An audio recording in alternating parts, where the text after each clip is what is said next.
स्वागत है MF news पर। मैं हूं आपके साथ रोहित। जहांगीर खान ने एक गलती की और उस गलती का खामियाजा अभी तक भुगतना पड़ रहा है। बहुत समझाया था सिंघम अजयपाल शर्मा ने, जो कि चुनाव आयोग की तरफ से पुलिस ऑब्जर्वर बनाकर भेजे गए थे। उन्होंने बता दिया था कि भाई ज्यादा गुंडई मत करना, वोटरों को धमकाना मत, जिस दिन वोटिंग हो उस दिन किसी भी तरीके की परेशानी मत खड़ी करना। लेकिन अजयपाल शर्मा की बात जहांगीर खान को समझ में नहीं आई, जिसका खामियाजा अब वो भुगत रहा है। और जिस तरीके से अजयपाल शर्मा के समझाने के बाद भी बुद्धि नहीं खुली, अब बंगाल पुलिस जहांगीर की बुद्धि खोल रही है और उसकी गिरफ्तारी के बाद उसका जुलूस निकाला जा रहा है हाफ पैंट और टी शर्ट में। इसके अलावा तमाम और टीएमसी के नेताओं की गिरफ्तारी हो रही है और जनता उन पर अंडे और टमाटर फेंक रही है। इसी बीच जहांगीर खान को लेकर एक बड़ा खुलासा हुआ है। खुलासा ये कि उसके घर में, ऑफिस में गुप्त भंडार मिला है और उस गुप्त भंडार में लोगों ने जो कुछ देखा उसे देखकर हर कोई चौंक गया।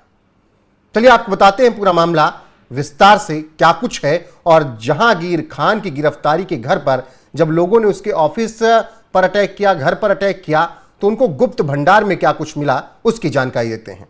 आपको बता दें कि फाल्टा विधानसभा में चुनाव जहांगीर खान हार चुका है और उसने रीपोलिंग से पहले अपना नाम भी वापस ले लिया था।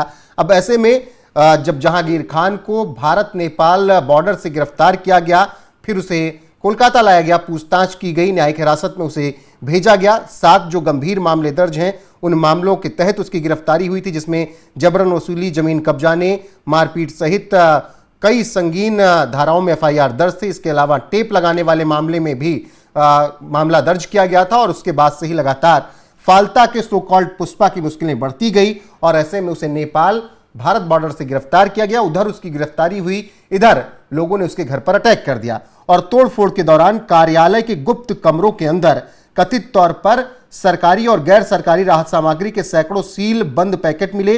इसे देखकर ग्रामीणों का गुस्सा और ज्यादा बढ़ गया। स्थानीय लोगों ने जहांगीर और उसके करीबियों पर गंभीर आरोप लगाते हुए दावा किया कि चक्रवात और आपदाओं के समय जरूरतमंदों को जो मुफ्त वितरण के लिए राहत सामग्री आती थी उसे टीएमसी नेता अपने दफ्तर और घर में अवैध रूप से रोक कर रखता था और इसे ऊंचे दामों पर सिंडिकेट के जरिए बाजार में बेचता था। तो ये कुल मिलाकर खबरें अब आ रही हैं कि जहांगीर के घर में गुप्त भंडार था और वहां पर वो चीजों को बचा कर रखता था। और यही सब बातें अजयपाल शर्मा ने उसे समझाई थी कि इस तरीके की कोई भी गलती मत करना, वरना हम अगर समझाने पर आ गए तो फिर ठीक नहीं होगा और मुश्किलें तुम्हारी ही बढ़ेंगी। लेकिन जहांगीर खान को यह बात उस वक्त समझ में नहीं आई थी।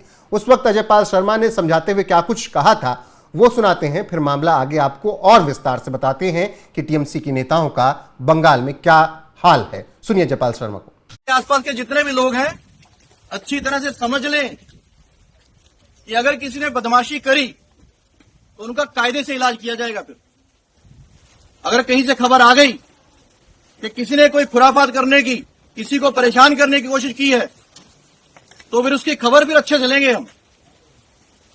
ये जहांगीर के घर वाले भी खड़े हैं, उसको बता देना कायदे से। ये बार बार जो खबरें आ रही हैं कि उसके लोग धमका रहे हैं, तो फिर अच्छे से खबर लेंगे, फिर बाद में रोना पछताना मत।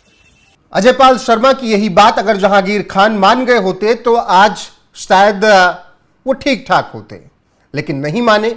चुनाव में धांधली कराने का प्रयास किया और उसका खामियाजा भुगतना पड़ रहा है। रिपोलिंग हुई तो उससे पहले सरेंडर कर दिया और फिर चुनाव भी हार गया।